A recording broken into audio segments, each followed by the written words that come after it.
The Vraxian ambassador, Vakir, froze mid-step as Elena's insignia clattered against the polished floor of the conclave chamber. His secondary eyelids flickered. A tell that humans had learned indicated genuine surprise in his species. Ambassador Reyes, surely this is an overreaction. Vakir's translator struggled to capture the condescending tone. Interstellar politics requires a certain understanding of necessary actions. Elena stepped closer, forcing the 7-foot Vraxian to look down at her 5'6" frame. The other conclave representatives, Arcturians, Pelax, and a dozen elder species, shifted uncomfortably. Human unpredictability made them nervous. 3 days ago, your emperor drank water from my cupped hands and placed his royal seal on a document that guaranteed the neutrality of the Centauri systems, Elena said, her voice carrying throughout the suddenly silent chamber. I spent 3 years learning your customs, your sacred rituals, your concept of honor. I underwent the trials of understanding to earn the right to negotiate directly with your royal bloodline. She pointed to the massive display still showing the smoldering remains of the colony. Those aren't necessary actions, Ambassador. That's the genocide of 50,000 civilians who trusted in the word of Emperor Zax Thor. The Arcturian elder, a being so ancient his translucent skin revealed the slow pulse of multiple hearts, leaned forward on his gravity throne. Human Elena, your species' emotional attachment to concepts of trust and honor is quaint, but perhaps inappropriate for galactic diplomacy. The Vraxian Empire has existed for 12,000 years. Earth has barely achieved faster than light travel. Elena didn't bother looking at the Arcturian. Her eyes remained fixed on Vakir. You're about to lecture me on the immaturity of my species, she said to the elder, while addressing a representative of an empire that just violated its own sacred honor code. Fascinating priorities. A ripple of murmurs spread through the chamber. No junior species had ever directly challenged an elder's assessment. Vakir's posture stiffened. The emperor determined the colony presented an existential threat. The human medical technologies they were distributing were curing the Vrectal condition in lowercase Vraxians, Elena finished. A genetic disorder your royal bloodline has been using for millennia to ensure worker castes remain physically dependent on imperial resources. The ambassador's facial ridges darkened to a deep crimson. That information was supposed to be so classified that most of the imperial court didn't know it. Your species overestimates its understanding of. I understand enough. Elena interrupted again. She activated her personal communicator, and a holographic interface appeared. Protocol Prometheus, Authorization Reyes Alpha 7 Omega. Every communication device in the chamber chimed simultaneously as they received a data packet. What I'd just sent you is proof that the Emperor's action wasn't an impulsive decision. It was planned before I ever entered negotiations. Every meeting, every ritual, every sacred oath was a calculated deception. The Pelax representative, a methane breather encased in an environmental suit, examined the data and emitted a series of shocked clicks. If these documents are authentic, the Pelax said, the Emperor committed perfidy under conclave law. They're authentic, Elena confirmed. And there's more. Much more. Vakir lunged forward suddenly, his ceremonial armor's hidden blade extending toward Elena's throat. He never reached her. A barely perceptible distortion in the air, Elena's personal shield, caught his arm mid-strike. Diplomatic immunity is such an interesting concept, Elena said calmly as conclave security drones surrounded the Vraxian. Especially when one party has already abandoned diplomacy. As Vakir was escorted away, the Arcturian elder's expression had shifted from condescension to cautious reassessment. What happens now, human Elena? She picked up her discarded insignia and reattached it to her uniform. Now you get to witness how humans respond when peace is no longer an option. The mining outpost of Ceres 9 had never seen anything like it. Thousands of Vraxian workers, their exoskeletons dulled by years of helium-3 extraction, gathered in the central commissary as Elena walked calmly through their midst. No guards, no weapons, just a human woman in a simple environment suit customized for Vraxian atmospheric conditions.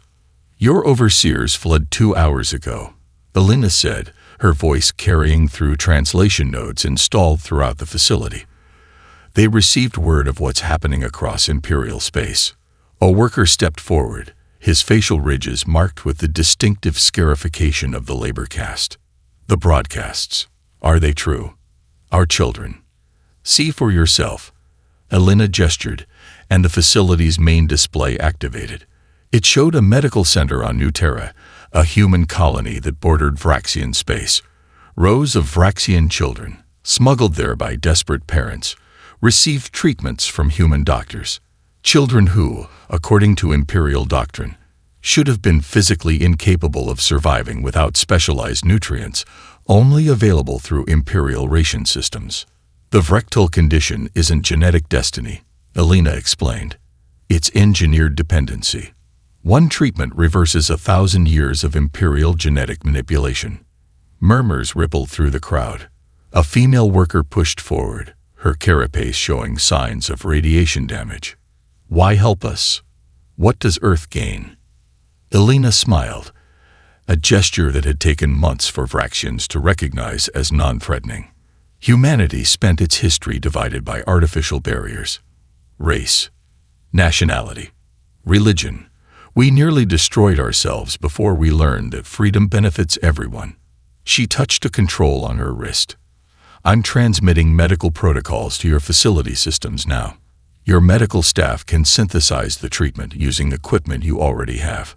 The facility's chief engineer, his rank markings partially scraped away in what appeared to be a recent act of defiance, studied the incoming data on his personal device. "These molecular formula. They're surprisingly simple. We could have developed this decades ago with proper research. That's why the colony was destroyed," Elena said quietly. "Not because of what they did, but because of what they revealed. The Empire's control is built on manufactured scarcity." Overhead, the facility's alert system suddenly blared. The chief engineer checked the perimeter sensors. Imperial response fleet, 17 minutes out. His compound eyes fixed on Elena. "They'll glass the entire facility to keep this quiet." Elena nodded. "Which is why you need to make a choice now. The medical data is yours regardless. But I also transmitted coordinates for extraction ships waiting in the Orc cloud. They can evacuate everyone before the fleet arrives." The scared worker stepped closer. "And go where?" "We're Vraxians. No one offers us sanctuary." "Earth does," Elena replied simply, "and 7 other Conclave worlds who've watched what's happening. But there's another option." She activated a holographic display showing Vraxian military formations across 3 sectors. Nearly a third of the indicators glowed blue instead of Imperial red. Those blue markers represent ships and installations that have already declared independence from the Emperor.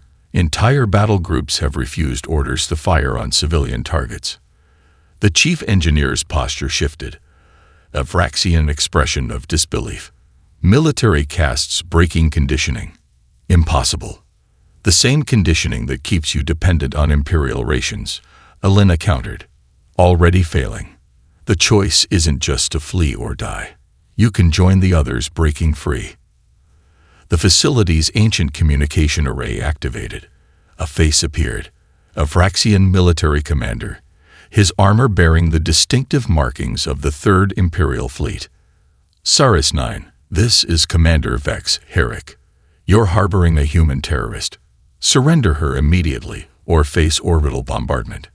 Elena didn't flinch. Instead, she looked to the gathered workers. "Your decision. Surrender me, evacuate, or join others fighting for something new. I only ask that whatever you choose freely." The scared worker stepped forward, standing between Elena and the communication array. "Commander, this is Foreman Kalar of Saris 9.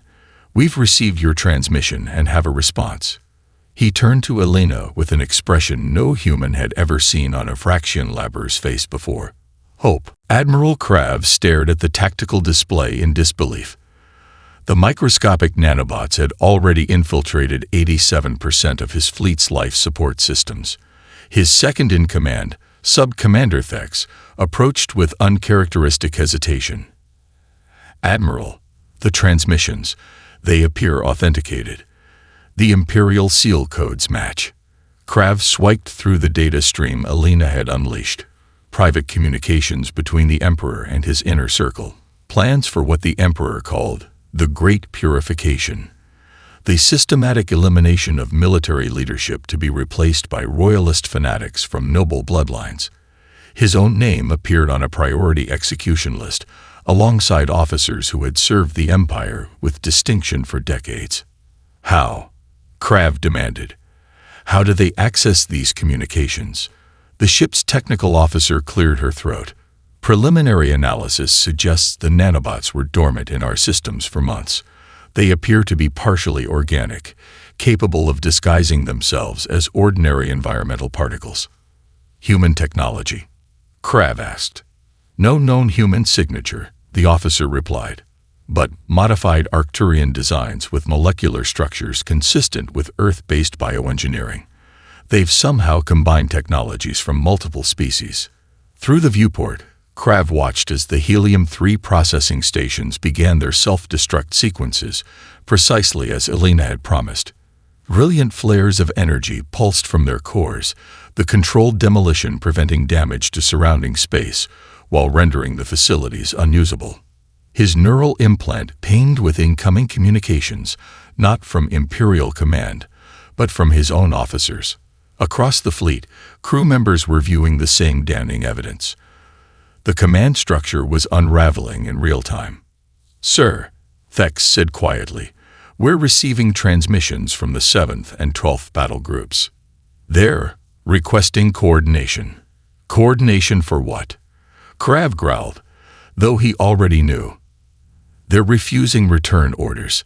Admiral Verax of the 7th has proposed establishing a defensive perimeter around the outer colonies to protect them." Thex paused, choosing his words carefully. "From Imperial retaliation. A rebellion, not from civilians or subjugated species, but from the Empire's own military. Unprecedented in 12,000 years of Imperial history." Krav's personal communicator activated, displaying a direct transmission from Emperor Zaxthor himself. "Admiral Krav," the Emperor hissed, his ceremonial face paint cracking as his features contorted with rage. "Your fleet sensors show you've made no attempt to destroy the remaining human sympathizers on the surface of Ceres 9. Explain this failure." Krav studied the Emperor's face, the being he had sworn to serve since his emergence from the breeding pits 50 years ago. He had led campaigns that conquered 12 worlds in the Emperor's name. He had executed imperial justice without question, and his reward would have been death once his usefulness ended. "Your Radiance," Krav replied with perfect military formality, "I regret to inform you that communications difficulties are preventing your orders from reaching my command staff." The Emperor's eyes narrowed. "What communications difficulties?" "The same ones," Krav said smoothly. "That will prevent me from explaining why 3 battle groups have just declared their independence from Imperial control." Before the Emperor could respond, Krav cut the transmission. He turned to his command staff, each officer watching him with the same realization in their eyes. There was no going back. "Transmit to all vessels," Krav ordered. "First through 3rd Assault Wings will establish defensive positions around the Saris system. 4th and 5th Wings will proceed to the coordinates being transmitted by our new allies." He almost stumbled over the words. "And the Imperial Center?" Thex asked. Krav gazed at the tactical display, where hundreds of ships under his command were already changing formation, breaking the centuries-old Imperial battle configurations. "Send them a message," he said. "The Krav battle group is no longer accepting commands from an emperor who betrays his own. We serve the Vraxian people now." As the command ships altered course, a small notification appeared on Krav's private channel. A message from Alina Reyes. "Admiral Krav, when you're ready to discuss the future beyond rebellion, I'll be waiting. Humanity stands ready to assist. not as conquerors, but as equals. Krav stared at the message for a long moment before composing his reply. Just 3 words that would change the course of galactic history. We are ready. The conclave chamber had never witnessed such a spectacle. As Alina continued her presentation, the holographic display shifted to show real-time movements of Vraxian attack fleets approaching Tellurian space, a species that had remained neutral in all conflicts for 9 millennia. Ambassador Reyes, the Tellurian representative, chittered through his translator, compound eyes reflecting the tactical display. These movements began less than 14 hours ago. How did you acquire this intelligence? Alina nodded to her assistant, a young woman who had remained silent throughout the proceedings.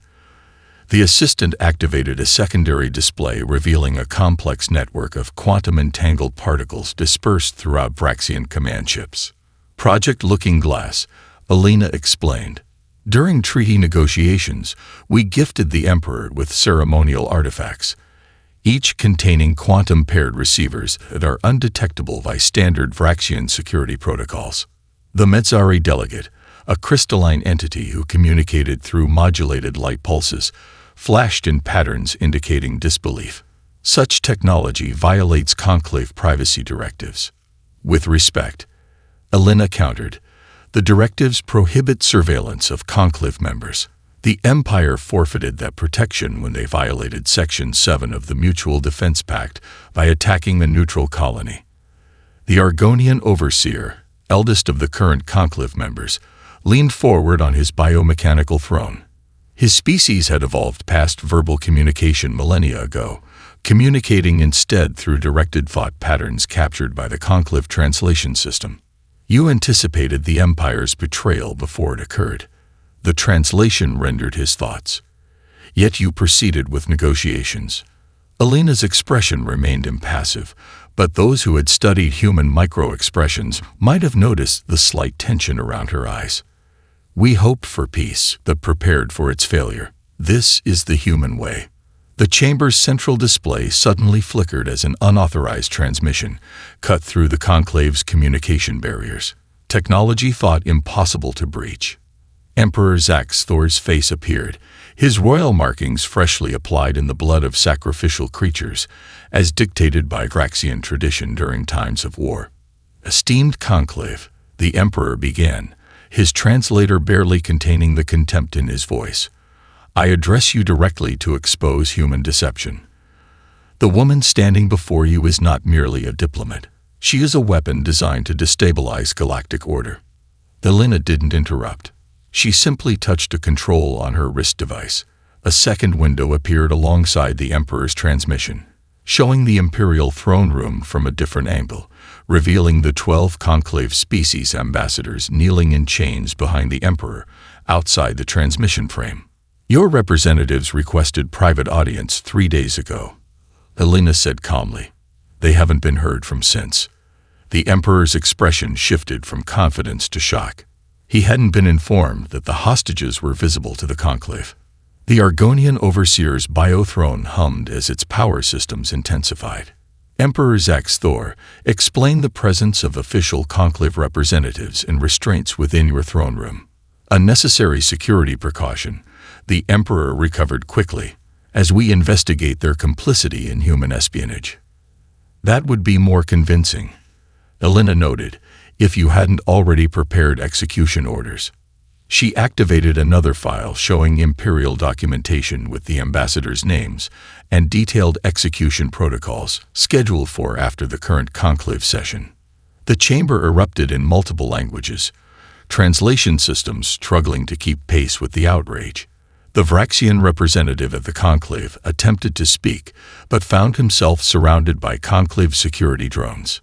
The Argonian overseer's thoughts radiated through the translation system. Emperor Zax Thor of the Vraxian Empire, by holding conclave representatives against their will, you have committed an act of war not against individual species, but against the conclave itself. Alina stepped back, allowing the full weight of the diplomatic catastrophe to unfold. The Emperor's gambit to discredit humanity had instead sealed his own fate. As the conclave moved to emergency session protocols, the Tellurian representative approached Alina. 16 species have already requested emergency security consultations with Earth. The Tellurian whispered. They believe the Vraxians will target them next. Alina nodded. We'll meet with all who ask. But first, she gestured to the display showing the captive ambassadors. We have colleagues to rescue. Commander Xarvex of the Imperial First Strike Fleet watched through enhanced optics as his kinetic projectiles vanished milliseconds after launch.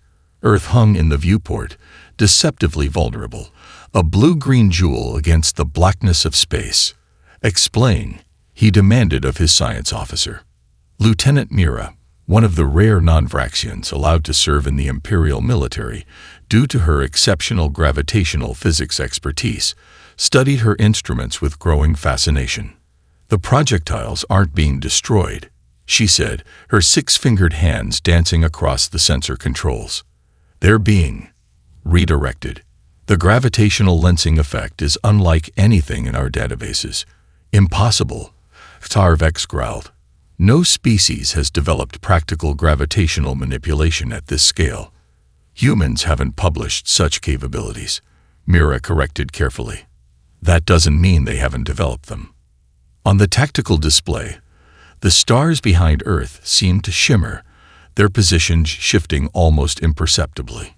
What had initially appeared to be a sensor malfunction now revealed itself as a deliberate effect.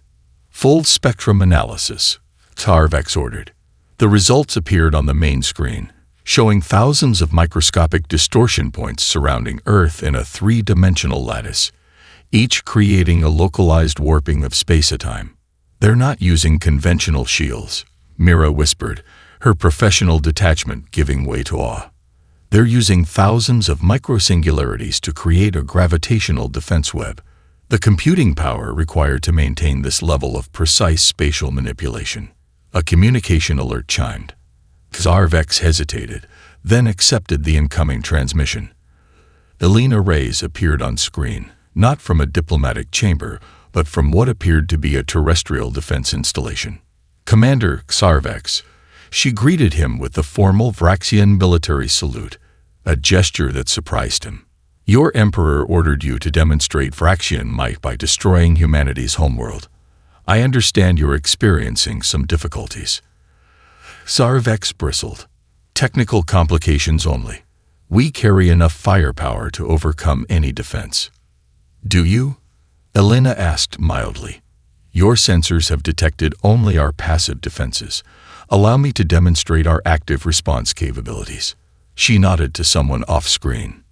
Instantly, Xarvex felt a peculiar sensation, as if gravity itself had intensified around him. Throughout the bridge, loose objects began drifting upward, despite the ship's artificial gravity systems showing normal operation. Localized gravitational fields, Alina explained, currently calibrated to cause minor disruption only. We could, if necessary, increase the gravitational stress to crush your vessel's structural integrity fields. Mira's instruments whirred as she analyzed the phenomenon. Quantum gravitational manipulation, she reported, voice tight with both fear and scientific excitement. They're creating directed gravitational fields without mass, theoretical physics made manifest. Xarvex's tactical officer called out urgently, Commander, 17 vessels have appeared from stealth positions. They've established a containment formation around our fleet. The human vessels were unlike any design Xarvex had encountered, sleek and asymmetrical, with no visible weapons emplacements. Yet his tactical systems registered massive energy signatures emanating from their hulls. Your weapons are designed to penetrate shields, armor, and energy barriers, Alina continued. But they require normal space to function. We don't fight that way. Xarvex studied the tactical display. His fleet, the pride of the Empire, was effectively neutralized without a single shot fired. What happens now? He asked, military pragmatism overriding imperial pride. That depends on you, Alina replied. We've activated similar gravitational lenses around your homeworld's defense platforms. Your orbital weapons are currently unable to target civilian populations. Your Emperor has lost his ability to threaten his own citizens into submission." She leaned forward, her expression earnest rather than triumphant. "We don't want Vraxian lives, Commander. We want transformation. Your Emperor has ordered the execution of any officer who fails this mission. Will you return to face that judgment, or will you join Admiral Krav and a growing coalition of Imperial forces who have chosen a different path?" Zarvex glanced at his bridge crew. In their eyes, he saw something he'd never expected: hope mixed with fear. Not fear of the humans, but fear of returning to an Emperor whose grip on sanity was visibly slipping. "If I were to consider alternatives," he said carefully, "what assurances could Earth provide for my crew?" Elena smiled, not in victory, but in relief. The same ones were offering all Vraxians the freedom to build something better than what came before. The capital city of Vrax Prime burned, not with destructive fire, but with the blue-white glow of citizen communication nets operating at unprecedented capacity. Across the sprawling megalopolis, the disciplined revolution moved with surgical precision. In the Central Administrative District, lead citizen Devor, until yesterday a mid-level data processor with no political ambitions, coordinated a team of former imperial bureaucrats, now repurposing the Empire's own systems against it. Their workstations hummed with activity as they systematically locked Imperial loyalists out of critical infrastructure networks. Security forces approaching from the Eastern Quadrant, reported a Yum technician, her worker caste markings still visible despite her attempts to remove them. Devor nodded calmly. "Inform Team 7. Standard protocol."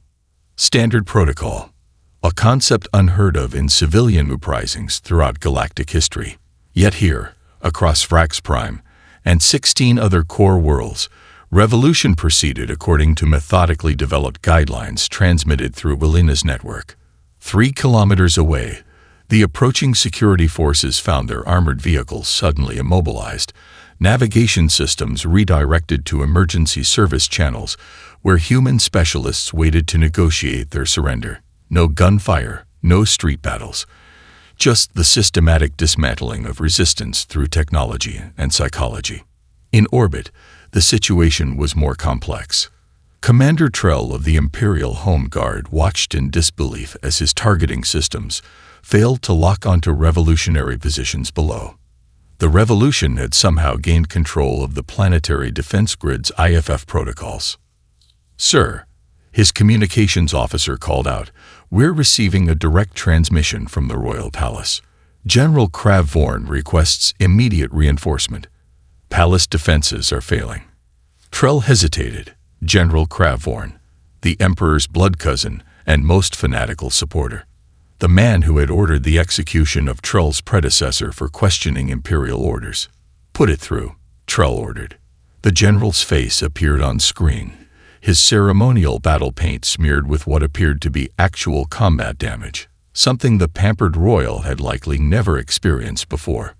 "Commander, deploy all orbital assets against the revolutionaries. The Emperor commands it." Trell's tactical officer approached, speaking quietly. "Sir, our sensors indicate the palace is surrounded by civilian residences.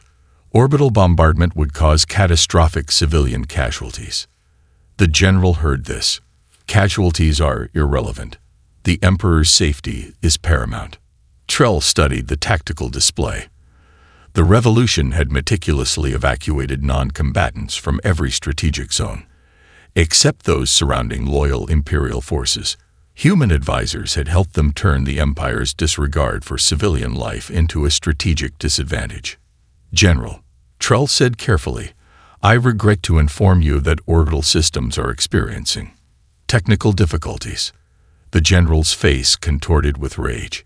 "You dare defy a direct Imperial command. You will be flayed alive." Trell cut the transmission. He turned to his bridge crew. "Send to all vessels in the Home Guard. We are declaring neutrality in the current conflict. No orbital weapons will be deployed against planetary targets." His executive officer stared at him. "Neutrality? not defection. One step at a time, Trell replied. Our priority is preventing civilian deaths, not choosing sides. But they had chosen, whether they acknowledged it or not. In a secured communications center beneath New Geneva on Earth, Alina monitored the revolution's progress across Braxian space. Beside her, General Harper of Earth's Defense Force studied the holographic displays with professional appreciation. Remarkable, Harper said. They're executing complex military operations with civilian volunteers. No species has ever managed a revolution with such low casualty rates. Alina nodded, because they're not following traditional revolutionary doctrine. They're using adaptive network theory, coordinated independence rather than hierarchical command. Your design? Harper asked. No, Alina replied. I just showed them Earth's historical revolutions, both failures and successes. They developed this approach themselves, based on their own unique psychology and social structures. She pointed to specific nodes on the display. See how they're prioritizing information control over territorial gains. Pure Graxian innovation. Harper nodded. And the Emperor? Alina's expression grew somber. Still barricaded in the palace with his most loyal forces, when they realize bombardment isn't coming. She left the implication hanging. He'll make his final stand. Harper finished. Yes, Alina agreed. And how that ends will determine everything that follows. The ancestral fortress loomed against Vrax Prime's largest moon, its ancient architecture a testament to imperial dominance spanning 12 millennia.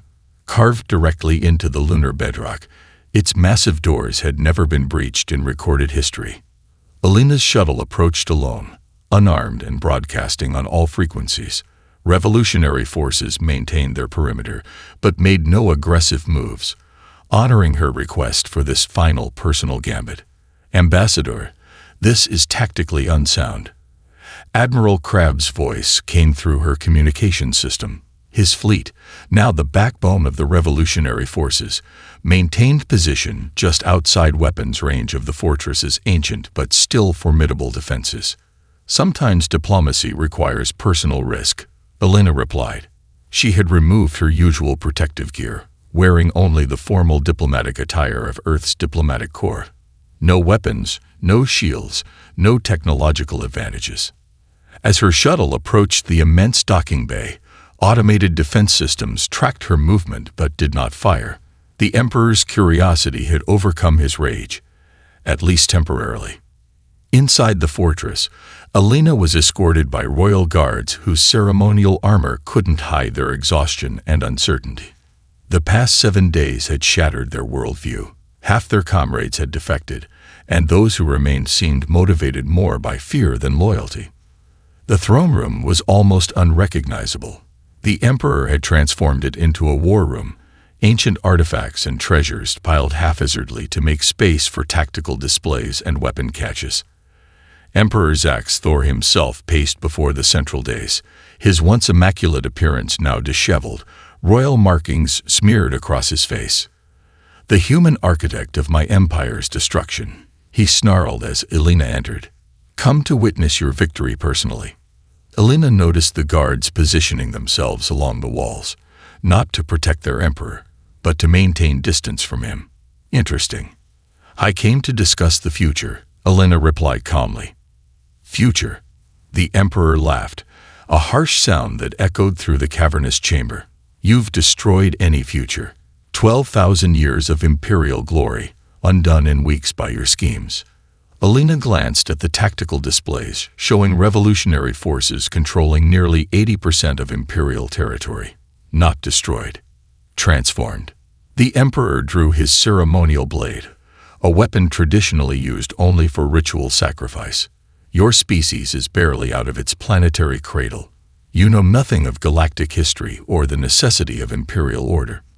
Perhaps that's why we succeeded where others failed, Alina suggested. We approached the situation without preconceived limitations. Enough. The emperor advanced toward her, blade raised.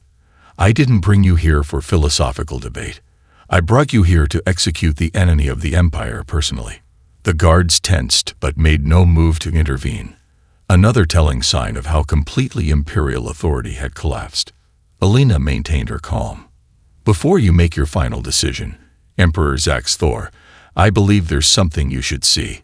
She slowly reached into her diplomatic pouch, movements deliberate to avoid provoking an attack.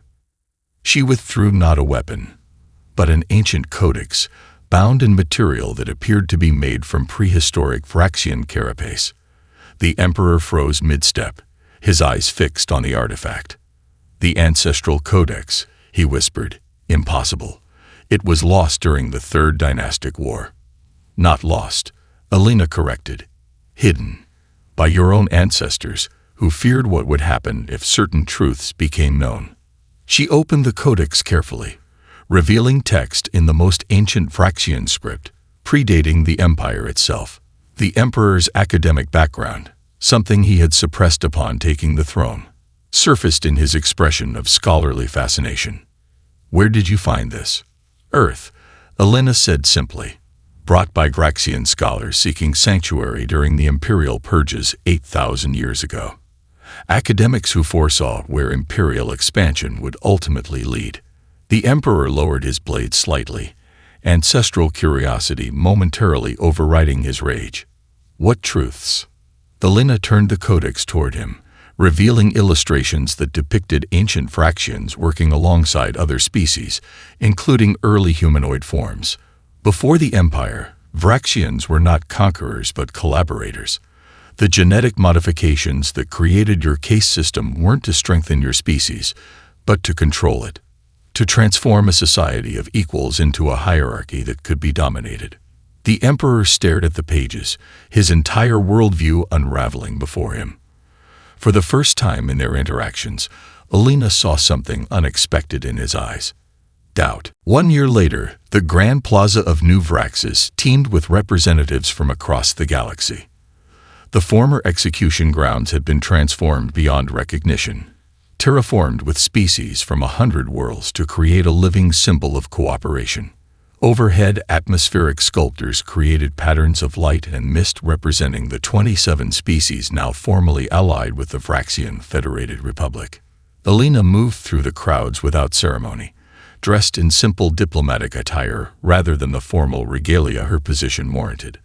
Citizens from former imperial worlds nodded respectfully as she passed, not with the fear they once showed imperial officials, but with genuine appreciation. "Ambassador Reyes," a voice called. Chancellor Kalar approached, his worker case markings now complemented by the subtle insignia of elected office. Once a mining foreman on Ceres 9, he now led the provisional government. "Chancellor," Alina greeted him warmly. "The inauguration preparations look remarkable." Kalar gestured at the transformed plaza. "Our architects collaborated with 17 species to design this space. Such cooperation would have been unthinkable a year ago." They walked together toward the central podium, where the formal transition of power would soon take place. The provisional government, established after Emperor Zax Thor's abdication, would give way to the first democratically elected leadership in Vraxian history. The conclave observers seem impressed, Alina noted, glancing toward a group of elder species representatives studying the proceedings with unusual interest. "They're still trying to understand what happened," Kalar said. "Their prediction models failed completely. No galactic power has ever transformed so fundamentally without near-total destruction." A small commotion near the diplomatic enclave caught their attention. Former Emperor Zax Thor, now simply Citizen Zax, was engaged in animated discussion with Arcturian scholars. Since his abdication, he had returned to his early academic interests, becoming the foremost expert on pre-imperial Vraxian history. "He seems happier," Alina observed. Kalar nodded. The ancestral codex gave him purpose beyond power. His linguistic skills have proven invaluable in recovering our true history. The ceremonial chimes began, signaling the start of the inauguration. Kalar took his position with the other transitional leaders, while Alina moved to the diplomatic section. To her surprise, Chancellor Kalar gestured for her to join him on the platform. The people requested your presence, he explained when she hesitated. Not as Earth's representative, but as a witness to our transformation. As Elena took her place, Kalar addressed the gathered crowds and the billions watching via quantum-entangled broadcasts across former Imperial space.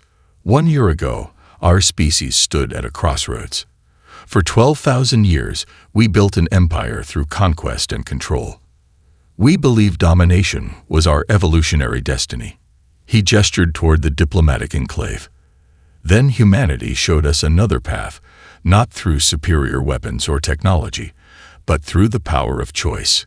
Kalar turned to the massive data display showing statistical outcomes of the revolution. Imperial military capabilities largely preserved but repurposed, economic production recovered to 94% of pre-revolution levels, and most remarkably, a casualty rate lower than any comparable political transformation in recorded galactic history. Today, we don't merely change leadership, Kalar continued. We embrace a new understanding of what Vraxians can be, not conquerors standing against the galaxy, but collaborators standing with it. As the formal oaths began, Elena felt a presence beside her. The Arcturian elder, among the most ancient beings in the conclave, had joined her on the platform, an unprecedented gesture from a species that had always maintained careful distance from younger civilizations. 20 million years, the elder communicated directly into her mind, bypassing verbal language. That is how long our records span. In that time, we have witnessed countless empires rise and fall, always through devastating war, resource depletion, or evolutionary stagnation. The elder's ancient eyes studied the ceremony. Yet here, we observe something new. Transformation without destruction. Evolution through choice rather than force. As the inauguration reached its climax, representatives from formerly subjugated species presented symbols of their cultures to the new Vraxian leadership, not as tribute, but as gifts between equals. The human way, the elder acknowledged. It changes our understanding of what is possible.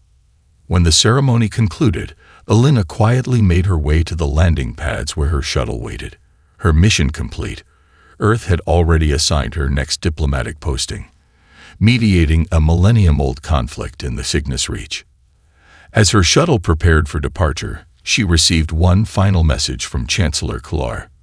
We've begun the process of converting our remaining warships into exploration vessels. The first launch is next month. We've named it Rhea's Promise. Its mission: to seek out new species not to conquer, but to collaborate. Elena smiled as the shuttle lifted off.